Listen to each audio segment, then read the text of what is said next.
एक राजकीय प्रश्न आहे ताई, लाडकी बहीण योजना आपण पाहतोय की सर्वत्र आता लागू व्हायला सुरुवात झालेली आहे, खात्यात पैसे पण येऊ लागलेत. पण अजितदादा पवार यांच्या राष्ट्रवादी काँग्रेसकडून अजित पवारांनीच 1500 रुपये दिले आहेत अशा पद्धतीची जाहिरात केली जाते आणि मुख्यमंत्री माझी लाडकी बहीण यातून मुख्यमंत्री शब्द देखील वगळलेला आहे. याकडे नेमकं कसं पाहता? योजना हायजॅक केली अशी चर्चा झडते, तुमचं मत काय? माझं स्पष्ट मत असं आहे की जर ही अजित पवारांची वैयक्तिक योजना असेल तर त्याचे जे असणारे पैसे हे अजित पवारांनी स्वतःच्या आणि राष्ट्रवादी अजित पवार गटाच्या खिशातनं द्यावे.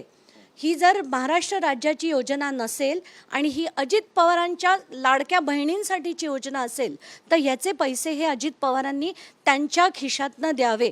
आणि ही जर ॲड बंद झाली नाही तर नक्कीच कोर्टात जाऊन याच्यावर तसे डायरेक्टिव्स मिळाले पाहिजेत. कारण आमच्या कराच्या पैशातनं आम्ही ती देशासाठी देतो, राज्यासाठी देतो, त्याच्या सुधारासाठी विकासासाठी देतो. आणि अजित पवार जर अशी योजना करत असतील आणि त्याला स्वतःचं नाव देत असतील तर ती त्यांच्याच खिशातनं गेली पाहिजे, एवढं नक्की. तुम्ही म्हणताय कोर्टात जावं लागेल, कोण जाणार कोर्टात? तुम्ही जाणार कोर्टात? आमच्यासारखी लोक जातीलच नक्की. कारण हे गेले 2च दिवस मला पहिलं ऐकायला आलं आणि काल रात्री मी जेव्हा ती ॲड बघितली तर डोकंच फिरतं ऐकून की हे कोणाचे पैसे आहेत? हे आमचे पैसे आहेत.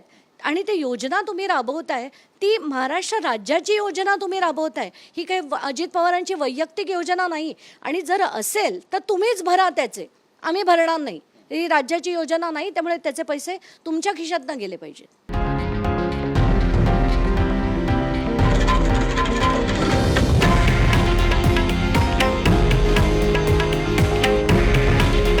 हे आहे देशातील नंबर 1 न्यूज नेटवर्क आणि आपण पाहत आहात TV9 मराठी. काळजी तुमची, हित महाराष्ट्राचं.